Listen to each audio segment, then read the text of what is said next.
Your asana is not yoga. Your meditation is not yoga, and your pranayama is not yoga. So let's not all trip out on that or whatever.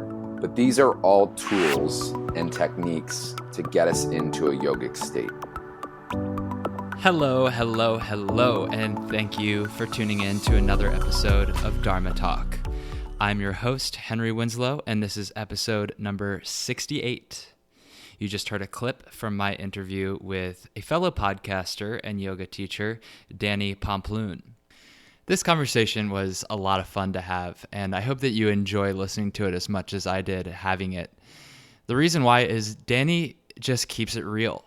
He has a sense of humor and lightness about yoga and his teaching, despite having a very heavy background. He's been able to use yoga as a way to transform his own personal darkness into a method of healing for other people. And the other reason I think this conversation was so fun is that Danni is a pro at having them. He also hosts a podcast called the Yogi Misfit Sessions.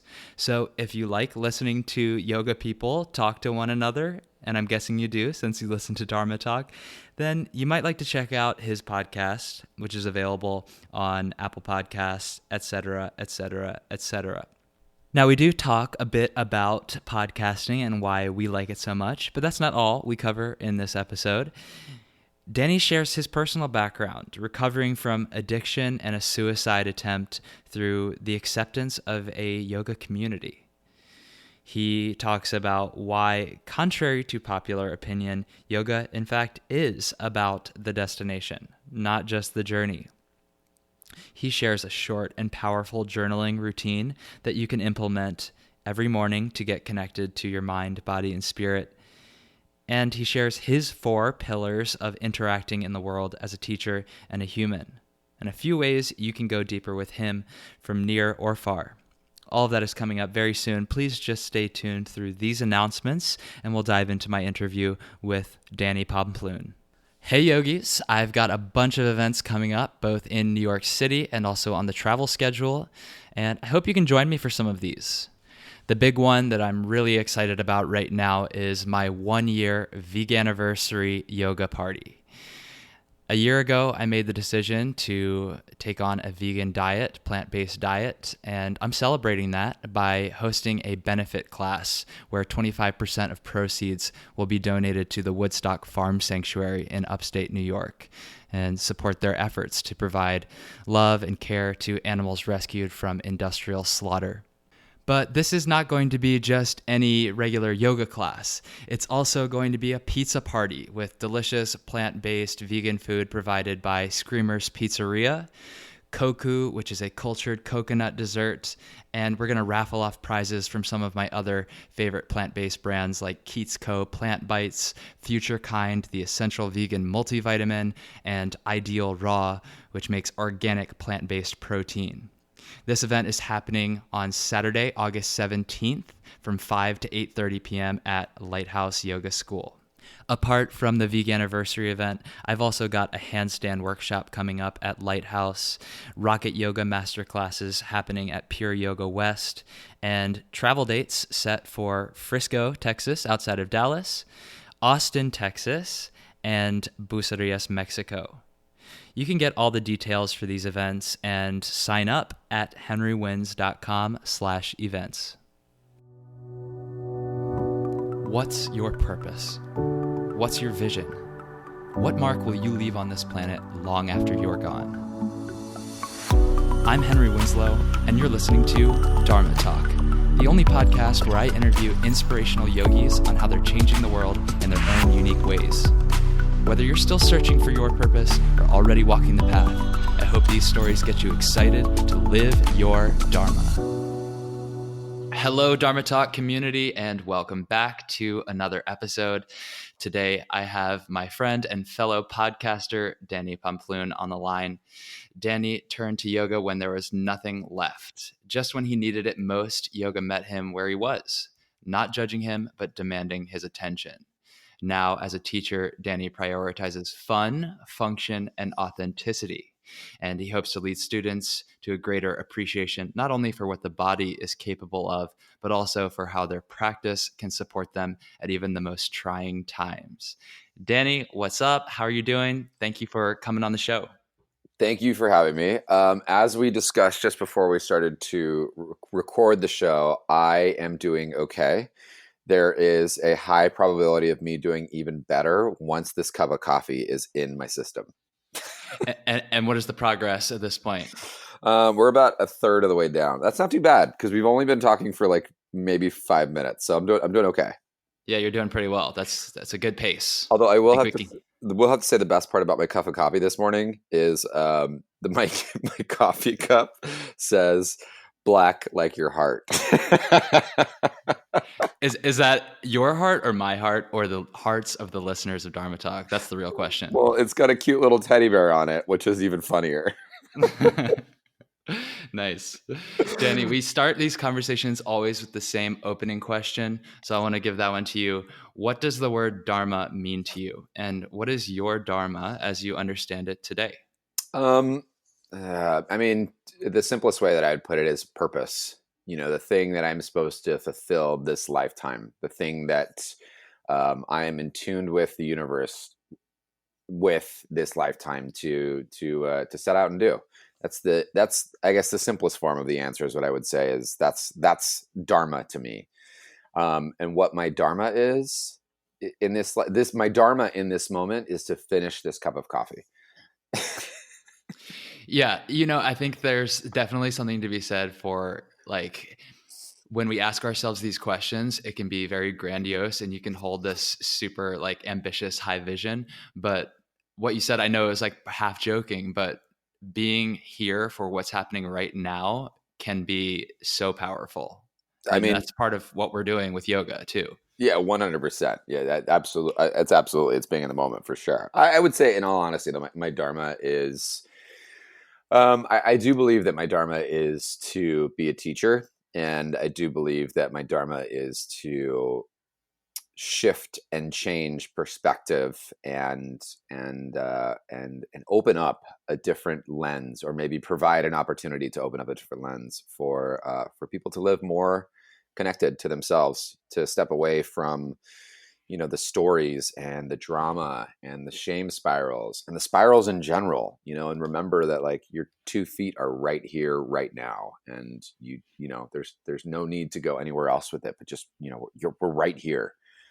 And I think once we get to that point where we start to recognize we're right here, that's where the magic happens. We get to realize that it's no longer about us, that we have this opportunity to be in alignment, not only physically, but emotionally and spiritually, or whatever you want to call it. And when we're there, it gives us an opportunity to realize we can help others. So awesome. Yeah. I love this emphasis that you put on seeing things differently, because I know that this is something that you not only have lived in your past in bringing you to the path of yoga, but also something that you continue to do. From our previous chats and also from hearing you speak to other people, I know that you take a new teacher training every single year. I think that's super admirable and a cool way to practice that, like changing your perspective, stepping out of your own routine and continuing to challenge yourself. Yeah.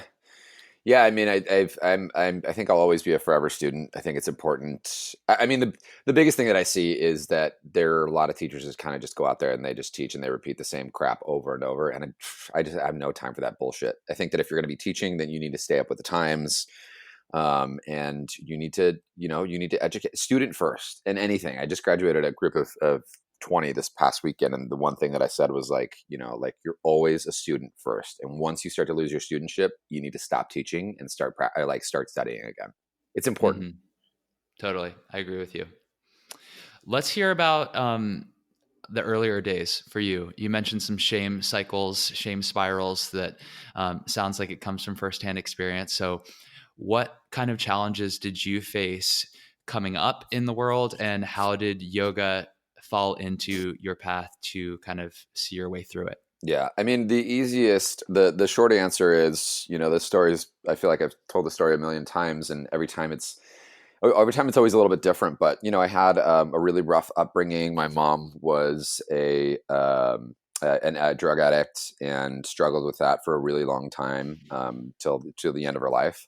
And my father was very absent, and like our parents do the best with what they've got. They're not equipped, in life, just as we are not equipped in life all the time. And so I moved out with a really, really, really discombobulated emotional mind and heart. When you're 6, 7, 8, 9, 10, 11, and 12, and your parents have anger and addiction and da da da da da, you don't know how to emotionally deal with that as a kid. So you just store it, and it turns into trauma, right? Mm-hmm. And I left home when I was 16 and basically started living in the streets and, hustling as a kid for money. And, fast forward that life into about, I think it was like 18 when I took my first yoga class. And I didn't really get it. Like, I was like, okay, cool. I actually took this yoga class because I was trying to impress somebody that I liked. That's not too uncommon, I don't think. Yeah. I wanted to I was really into this guy. He was super, he was I was 18 and I was just like in love. And so I was like, oh, I want to do yoga with you too. Yes. Could have been underwater basket weaving. And I would have been like, yeah, I'll do that. It's going to be great. Yeah. I've always had a secret passion for basket weaving. You didn't know that? Not really? Wait, Henry, Not me. this is so, oh, I thought I was going to say we have so much in common. No, but so I kind of, I dabbled in yoga is what I like to say. I was a tourist. And then I had a partner when I was about 25 that had passed away of AIDS. And it was the first time I'd ever really lost someone that I had ever been that connected to, someone that I'd really let into, we use the word authentically a little too much, I think sometimes, but that I authentically let in, like to see me through and through, that knew my pain, that knew my struggle, that knew my insecurities and my fears. And, that person was taken away from me, and I just went off the deep end. And I was using like it was going out of style. And, I had a failed suicide, and, this suicide pretty much, it caused the people around me to shake me up a bit. And, I was introduced to yoga again. It's where it came back. There was a little yoga studio that just opened up around the corner from my house. And the options were move out of my apartment, which I couldn't do because I couldn't afford to live anywhere else. And no one else was my roommate at the time, no one else was going to deal with my bullshit, and start doing yoga or start doing yoga. And so I started doing yoga. That was an ultimatum from your friends who intervened? But pretty much it was like, go do something that you love again, go. I was being pretty physical. I wouldn't say I'm like a diehard athlete, but I've always loved movement, and whether that's dance or yoga or surfing or, boarding or, I love moving. And yeah, I started practicing yoga for a little bit, and that kind of led to, naturally, because I had to go to yoga so much, I couldn't drink as much because I couldn't be hungover and then go to yoga. It wouldn't work. So it really pulled back on some of the drinking. And I hated it at first. I didn't really love it. I didn't get it. I didn't understand. I thought all these people were very cultish. They were using words like compassion and, like authenticity. Yeah. And I was just like, shut up, you hippies. Like, God, like, ugh, good for you. You're bendy. Awesome. Like, it just seemed very fake. And what in retrospect, when you reflect on that, I just wasn't there yet. I wasn't there to meet them on their level. And so, anything that we don't understand and anything that we fear, we tend to make fun of and push away. Obviously, it's human, permission to be human, right? Right. And so, I was working there for a bit. I quit one bar job that was not the healthiest for me. And, and because of it, I couldn't practice yoga anymore. I couldn't afford it. And I remember, I'll never forget, I was like, I went up to one of my favorite teachers and it's like, it's been a great journey and I can't really do this anymore. I can't afford it. And she looked at me and she was like, you can scrub toilets and get free yoga. And I wasn't above it, so I was a toilet scrubber for like 9 months. I scrubbed toilets at a studio 3 nights a week, and I was really fucking good at it. I had this group of people that had taken me in when I didn't feel like there was anyone else around, and they just accepted me and loved me. And, it was the first time I had experienced community in that light, in that shade. And so I did. And then I moved up the ranks. I became in charge of the toilet scrubbers, moving on up. Yeah, moving on up in the world. Yeah. And then I ordered supplies, and then eventually they moved me to front desk, and this is pretty good. That's a pretty And structured hierarchy for a yoga studio, I have to say. yeah, I mean, it kind of just naturally, they were like, well, you can do this now and you can do this now. And I didn't realize what they were doing until after it was done. But towards the end of it, they were like, so we've got this teacher training program. And I was like, nope. Like, cool, good for you and good for your program. And they were like, we'd really like you to do this. And I was like, no, that's great. I'd really like for you guys not to ask me to do this ever again. Where do you think that resistance came from? Change. Yeah. No, probably subliminally, I knew it was going to be good for me, and I didn't want that. Yeah. It's a bit scary. Well, I mean, that's asking yourself to do the work, and who wants to do the work? It's the worst, to sit there and reflect and say wow, I'm being an asshole right now. Or I've been an asshole in life. That's rough, and it's really hard, and it's a lot easier to just bypass all of that and not do any of that instead and call it a day. But, and so, I resisted, and they were like, well, we're actually not doing the cleaning program anymore. And so if you want your free yoga, you get 3 months of free yoga while you do this program, or 4 months or whatever it was. And so I signed up and did it, and I still didn't get it. And towards the end of it, they were like, so you're going to start teaching yoga, Saturdays at noon. And I was like, no, I don't, you're not listening. You haven't been. I don't want to be a yoga teacher. And they're like, great. So we'll see you Saturday at 11 so that we can teach you how to open the studio. And I was like, all right, Saturday at 11. Great. I'll be there. And, I started teaching and I didn't understand it. I had no idea what I was doing. I was just regurgitating the same crap that I learned in teacher training. And it wasn't until, it was maybe a year and a half into it where I had decided that I needed to take a little break from drinking and doing a bunch of drugs. And lo and behold, Henry, surprise, surprise, what happens when you don't drink a lot and when you don't do a bunch of drugs, you get clarity. Believe it or not. Truth. Yeah. It's kind of weird. No distractions, and being grounded really lets you think clearly. What's interesting about this story is that the whole time going through it, you did have this nagging resistance that was making you vocally say you don't want to keep going. First, I can't afford to do this, to continue doing yoga. So sorry, I got to back out. Then, no, I don't want to be a teacher. Okay, fine. I'll show up and I'll open the studio, whatever. But despite what you were saying, there was a little quieter voice, clearly, that was pulling you forward. Mm-hmm. This is a really good reminder for anyone who's teaching, because you also talked about when you first started, you didn't get it. You didn't see what people were talking about, how it was related to doing weird shapes and flexibility exercises from what it looked like from the outside. But even if it didn't make total sense, there was still enough of a pull there for you to continue forward. Yeah, it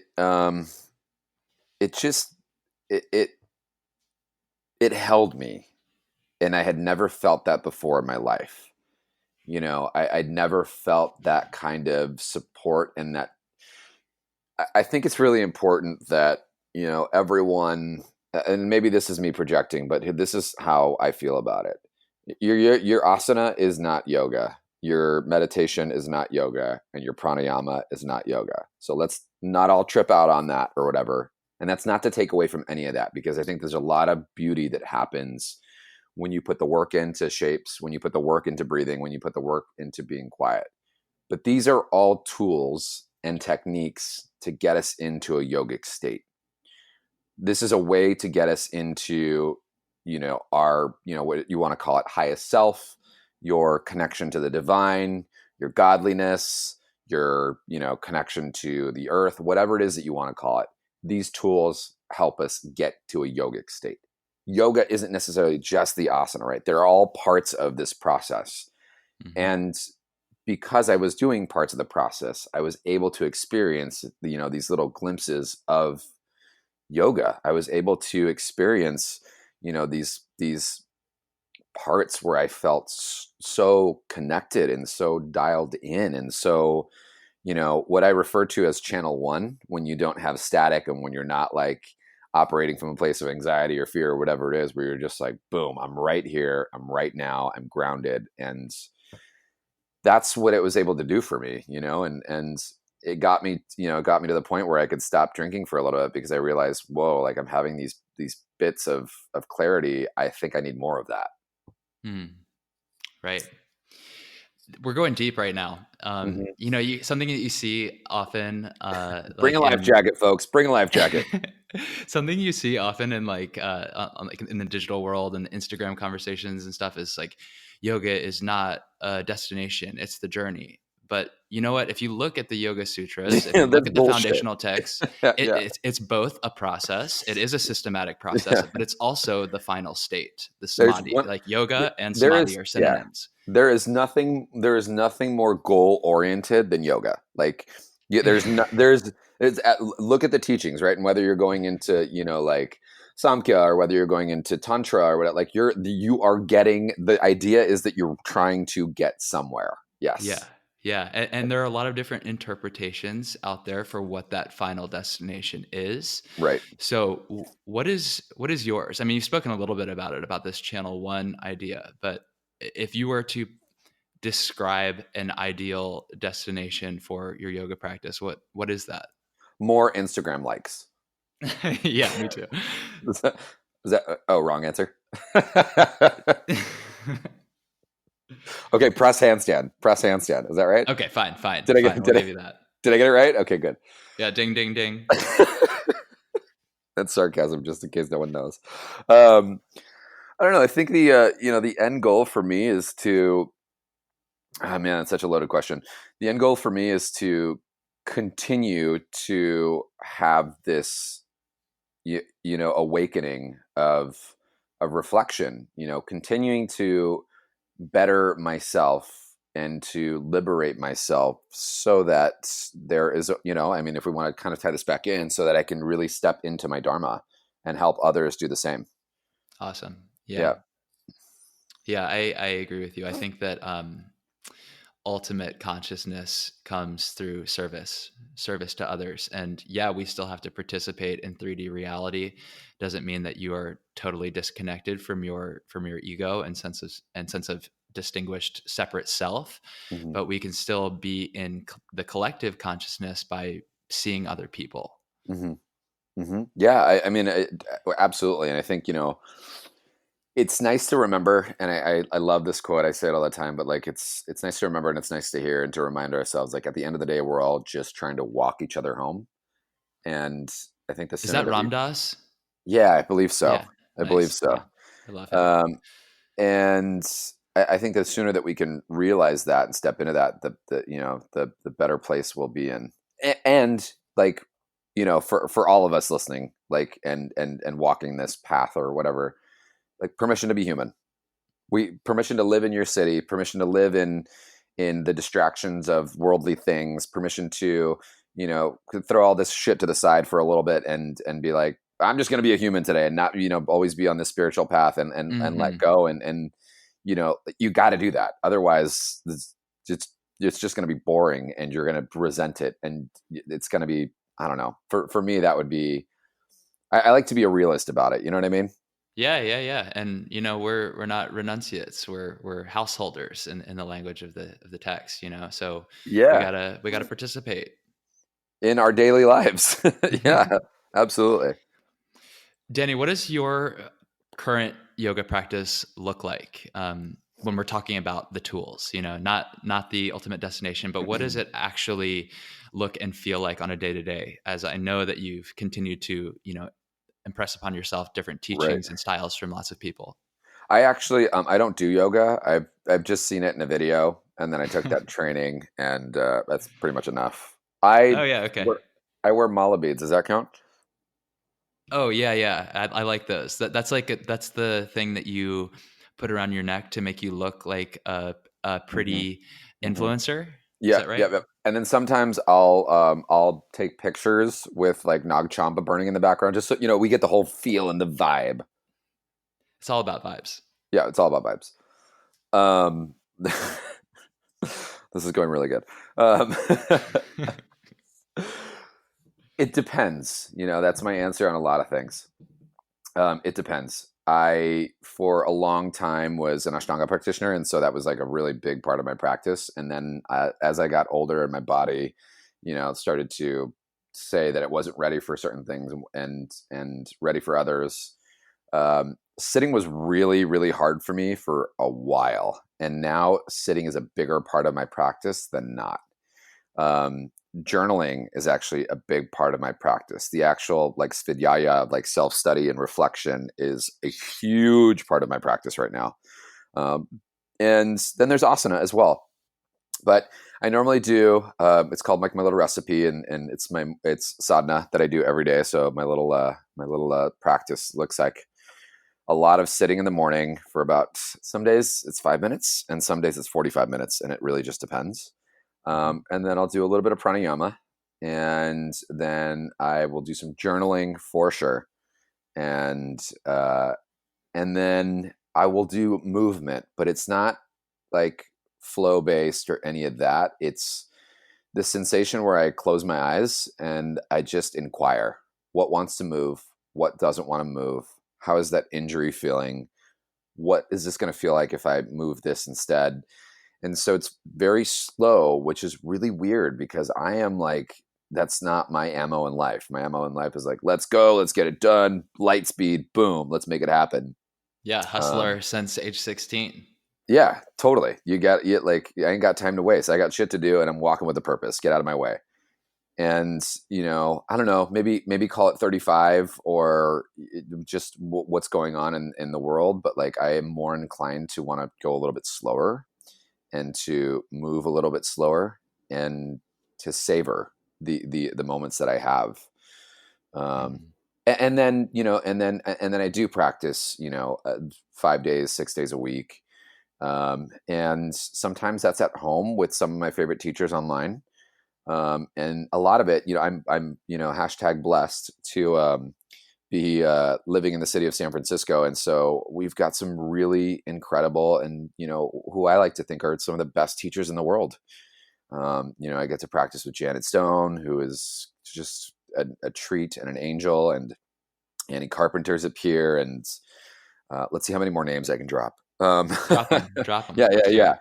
them. There's Jason Crandall and Stephanie Snyder. We've got some really great, inspiring teachers here in the city, and even some of our local teachers are really great. And I love to go and peruse their classes as well. My favorite thing is to do actually in public classes these days is go hang out with my friends. So I'll go and support like my local yoga teachers and just josh around in their class all the time. Like I will purposely like tap them with my feet, or make funny faces at them, or like Yeah. just be silly. Yeah, I yeah. love that because I love when my friends are in class. Totally. Yeah, it feels good. And a big part of the benefit of being in a group class versus practicing on your own is being in a community. It's fun. Yeah, yeah, absolutely. Yeah, it's 100%. Yes, yes. I'd like to hear a little bit more about, if you're willing to share, about how you structure your journaling. Are you asking yourself like regular questions, or is it more free form? Yeah, it's a little bit of both. I actually, so I just bought this journal recently that I love. I'm obsessed with it, and I forget. God, I'm kind of embarrassed to say this, but I feel like it was an Instagram an Instagram influencer that posted about it, and I was like, I gotta go get that. You got influenced. I I totally. Oh my god, the paradox time right now. What am I? My life is. I need a second cup of coffee. I'm losing it. I got influenced. Um, there is this journal that is geared towards men and their mental health, and I don't know if you're aware of it, and listeners, but There is a lot of issues with men and mental health because men are taught not to talk about feelings and things like that. And this journal is really cool. So I start this every day. And it's a really simple question. It's, how do you feel? What are your intentions for the day? 3 things that you're grateful for, and then some free form. And the thing is like, and I used to do this beforehand. This is just a little more structured, but I always start with this 3-point check-in, and it's mind, body, and spirit. So where am I at? Like waking up today, what do I feel, right? Is it anxiety? Is it peace? Is it still trying to figure it out? Whatever it is, whatever emotional feeling, right? And then my body is just like that scan, that check-in. So like, how is my body physically feeling in this moment? And then from there, what I do is I do a gratitude list. And I think this is important for anyone that's going to do a gratitude list. Do not do more than 2 or 3 things. More than 2 or 3 things, studies have shown that you're actually trying to just grasp for things, and that'll actually it'll do the opposite. So it won't actually bring you gratitude. It won't help you appreciate, because at that point, you're just trying to pull things out of thin air, right? So I'll sit and do a little gratitude list about 2 to 3 things.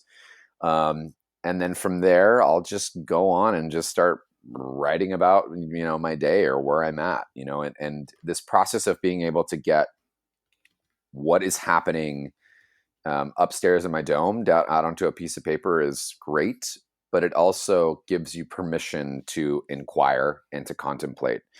And, when I have that space to inquire and to contemplate, to see where my thoughts are at, to get to see where my heart is at, that's where the spirit part comes in. It allows me to see where my connection to, my mind and my body are. And then that ultimately leads to a Dharma talk at some point, in class or, whatever it is, whether it's a blog post or something like that. It's, it's where I get to tune in. Mm-hmm. That's awesome. I love that. Thank you for sharing. And I'll just recap really quick. How do you feel both in your emotion and in your physical body? What are your intentions for the day? And then 2 or 3 things max that you're grateful for to keep Yep. it true and natural. And from there, you can freeform it, inquire, contemplate, and let your spirit do the talking. Yeah, because that's the setup for it. You know what I mean? Like you get to like check in, and then after you're like, oh, okay, here's where I'm at. Let's talk. Let me talk to myself about this. Dope. Danny, talk to me about a moment in your teaching career or in your practice where you hit a wall. Like, what was a conflict that you hit, and what did you do to get through it? Oh God, I think like a big wall. Like I never really hit walls in practice. Maybe I thought they were walls like a long time ago, but practice is fluid, right? So it doesn't look like you've got to practice 5 days a week and you've got to do 3 hours of asana every single time and blah blah blah blah blah. Sometimes your practice is really heavy influence on asana, and other times it is not. Other times it is like, again, it could be meditation or pranayama or contemplation or what. There are so many different aspects of the yoga practice itself that it's not all just physical. That's a really, really, really tiny part. So like, I guess maybe permission to be human in that and like fluctuate. In teaching, I think the biggest wall that I've hit is, you go through these like little growth spurts in teaching, right? Where you're like super jamming out about, the newest thing that you've learned on, but integrating it into your like full on like your brain and having to like process it and digest the information. There's a lot of times after every training where I'm like, what just happened? And I never want to do this again. Yeah, I'm sure that's a real like challenge of keeping up your teaching philosophy and the way that you have, like continuing to expose yourself into totally different paradigms of thought on this. Because yeah, if you want to actually use it to teach and share, then to a certain extent, you need to be able to fold it and integrate it into your existing philosophy. And I'm sure that's not always easy.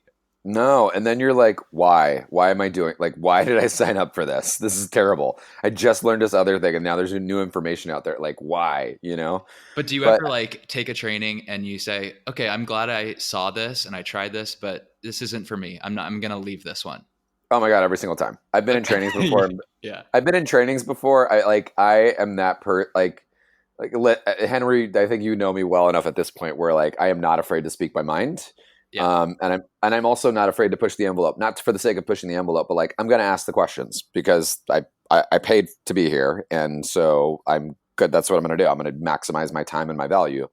But I've been in trainings before and been like, actually, this is wrong. This is totally like there are certain things that can be fluid, and there are certain things like your femur bone is your femur bone. End of story. And have challenged teachers before, and it's been really great because I've learned from them in their facilitation and their reactions and things like that. And I've also just been in trainings and been like, I'm sorry, I'm not going to do that. That doesn't make any sense to me, and this is why.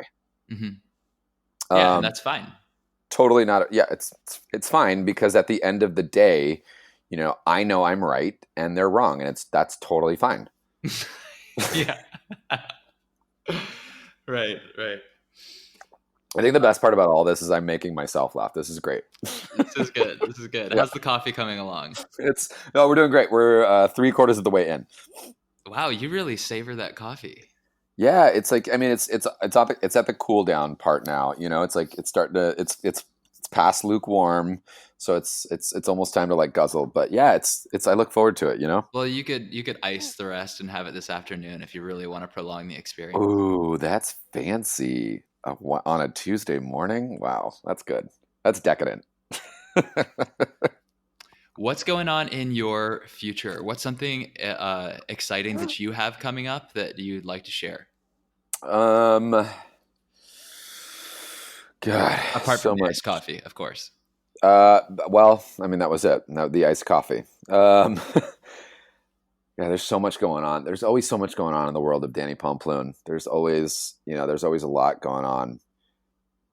There's a few things that I'm really excited about. One, I just recently redid some of, I guess, for the sake of, I don't want to call it branding, but it's called branding, I guess, my messaging. Mm-hmm. I've just refined it, and I'm just so thrilled about it. Like the way it looks and the way it sounds and what it means to me, I'm just super. I feel like I've gotten to a point in my career, Henry, where I'm like, I get it. I know why I'm doing the thing that I'm doing. You know what I mean? Yeah. I'm like, oh, I love teaching yoga, and I realize why I'm doing it. That's so cool, Yeah, like it's more specific. Like you have a yeah. We're always, and I'm sure you have as well. Yeah, like you've determined, your voice at one point, and then your voice has shifted and changed, and I've gotten into this. Continuing to do so for sure. Yeah, always. It should, Yeah, but I've gotten to this like sweet spot where I'm like, I love this so much, and I like it. It's cool when you believe the shit that comes out of your mouth. It's a very, very, very beautiful experience when you're like, That's a nice way of putting it. Yeah. Yeah, because I think there's a lot of people that just like blah blah blah blah blah, just for the sake of blah blah blah blah blah, or blah blah blah because I heard blah blah blah somewhere else. Yeah, and then that blah blah blah gets spread out to be some more blah blah blah, and then at the end of the day, everyone's just blah blah blah blah blah. Mm-hmm. But yeah, I've just gotten to this really. It's just sweet, and I'm smiling right now as I'm like sitting here basking in the glory of it. Love it. So that I'm really excited about. And it's super simple, by the way, if anyone's curious. It's community, strength, smart, and heart. And that's my 4 pillars of who I am as a being, who I am as a teacher, what my teachings are about, the way that I live my day-to-day life, the way that I interact with the world, the way that I see the world, the way that I see people. Like, it's kind of, it's so cool. I'm just so like jazzed about it. Community, strength, smart, heart. Yep. Nice. Yeah. Yep. Good pillars.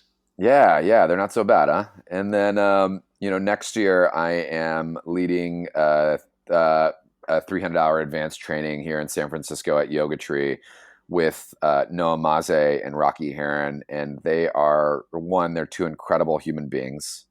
They are I don't think I've ever met more intelligent people in my life. The way that they can conceptualize things and process information and make it accessible for everybody else out there is incredible. And they've been doing it for quite a while, and so it's an honor. It's very humbling, and it's an honor to be leading this training with them, and them coming and supporting me, and also like I'm losing my mind over it because my teachers are going to be like in the room with me while I'm facilitating the entire time, and I'm going to be like, Yeah, I was just about to you ask. know? You've trained yourself with them, right? Oh yeah. I just finished a training with them this last year, and now I'm going even deeper with them, and I'm going to be offering this training here in San Francisco, and they're going to be with me side by side, which is just incredible, and I'm really pumped about that. But it also means that this year is all about studying, so I have completely shut off my social life, and I'm just kind of nerding out and being in books, and trying to maintain the beast and Mhm. feed the beast while I'm studying and reading a lot of books. Right, right. Yeah. Studying the concepts that you want to teach, but I'm sure also preparing yourself in the art of teaching teachers. It's mainly just me sitting in a corner crying a lot, but Yeah. Yeah, that's the heart part of community strength smart heart. yeah, totally. yeah, that's what it is. Cold showers and crying. I'd be remiss if we didn't talk a little bit about your experience running a podcast, because this has become something that's so meaningful to me. I've had my own experience with it. Tell Dharma Talk community about your podcast, what it's called, and the purpose of it, why you started doing it, and why you continue to do it. Yeah, it is. It's called the Yogi Misfit Sessions. So I'm a self deemed Yogi Misfit, and I think that there's a lot of community. You've got your Dharma community, and I've got my Yogi Misfits. All the people who feel that they don't belong or they don't look the part or whatever it is, whatever story it is. Like, just come on over and come hang out. You're good here. Nice. And when I first started the show, I was sick at home. I had like a sinus infection or something like that, and I was in my bed and I was listening to podcasts because I was just bored, and I was like, I could do this, and I got shit to talk about, and also there are a bunch of really cool people that I want to talk to, so why don't I create this like podcast? And I did, and I just talked to my friends for like the first year.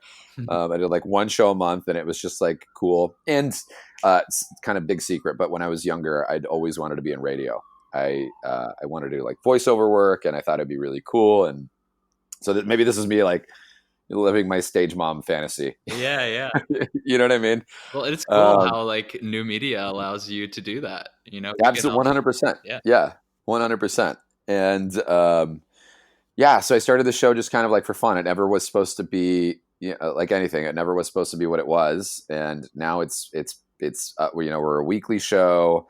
I've had some really amazing people like yourself on there, and the show is really having meaningful conversations with yogis from all over the world, and it's a way of raising the vibration. It's a way of having collective conscious conversations, and connecting to community.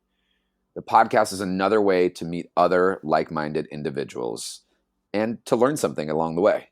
Sometimes it's just to learn about somebody else, or to have that story be told so that you can reflect and be like, oh, maybe this works for me, or maybe I could try this on, or whatever it is. But I do a couple collabs on the show as well. So there's a really awesome nonprofit that works out of London called Fierce Calm, and their whole platform is yoga saves lives. And so once a month I have one of their guests or one of their stories on there, and I just interview the guests about their story and how yoga changed their lives and saved their lives.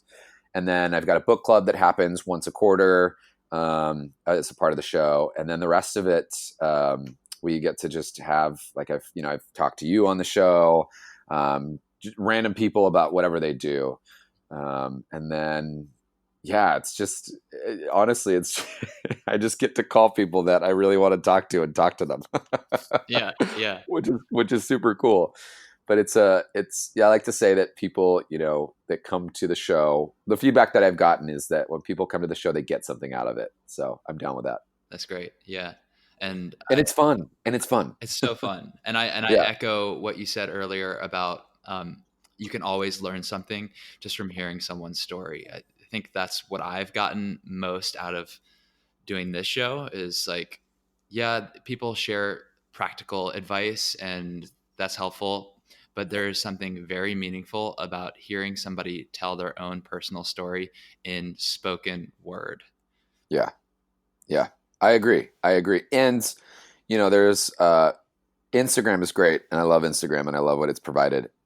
And I love that you can connect more with another human being by hearing their voice. There is a lot more to, seeing a person and really connecting with the person when you get to hear them, when you get to hear them speak, when you listen to their cadence, when, you hear the emotion, when you feel the emotion with their voice. Yeah. And it's also, one of the other reasons I love it so much is it creates this platform where I get to have other people share their voices around the world. We've had some pretty intense conversations on the show. We've talked about race on the show. We've talked about, LGBT issues. We've talked about, what it's like to go through rough patches in your life. It's when we normalize these conversations, versus trying to keep them under the radar, I think it does a lot more for the world. So folks, check out the Yogi Misfit sessions. Subscribe to that podcast so you can hear Danny have these inspiring and thought-provoking conversations, quite frankly, with lots of people all over the world. And Danny, for us, I can't let you go without the final round. The final round of questions is called the prana round. Do I get a lifeline? Do I get lifelines on this or no? No lifelines. No. Oh, man. No, this is the prana round. This is serious. Okay. All right. Is there like a buzzer that I have to hit? Yes, but it's inside your mind. Okay, great. You ready? I'm in. In one word, why do you practice yoga? Love. What's your favorite yoga pose and why? Handstand. The freedom that it gives me. What is the single best cue or piece of advice you've ever received from one of your many teachers? Love. Recommend one book, either modern or ancient, for our listeners. Exhale the Bullshit by Danni Pomplun. You have a book? Not yet. I'm working on it. Okay. Up and coming. What's the current book in your book club from the podcast? The last book that we did was the Four Agreements. Oh yeah. That was one of my favorite. Actually, probably the best modern book that I could recommend is The Subtle Art of Not Giving a Fuck. Oh yeah, I've read that one. Do you remember the author's name? Mark Manson. Mark Manson, right? Okay. Yeah, incredible book. Sweet. Okay, and then next question is yoga for everyone? Yes. Final question, how can our audience get in touch with you and how can we support you in your Dharma? DanniPomplun.com, Danni Pomplun on any social channel. And the best thing you can do to support me in my Dharma is to be you, continue to be your badass self. Remember that you're a badass. Remember that when times get tough, when you forget, to check back into your heartbeat and to remember that you're here for a purpose and exhale the bullshit. Just be in it. Be human and try and forget and then be human again and come back over and over and over again. Amazing. Exhale the bullshit, be human, and come back. Danny, thank you so much for sharing your time with me. This was cool. I really enjoyed our conversation, and I feel that that many of the listeners of this program will hop on over and check out more from your podcast and everything you've got going on. So I thank you and wish you a beautiful day. Same, brother. Such a good time always. Hey, Dharma Talk community. If you enjoyed this podcast and you haven't done so already, please hit the subscribe button right now. And if you'd like to show your support even more, leave me an honest review on iTunes or whatever podcast directory you listen on. You can also make a financial contribution to keep the show up and running, a donation at henrywins.com. And remember, I'm here to serve you. So if you have any questions or comments or ideas, you can always reach me on Instagram at henrywins. Otherwise, I'll speak to you next week. Keep living your Dharma.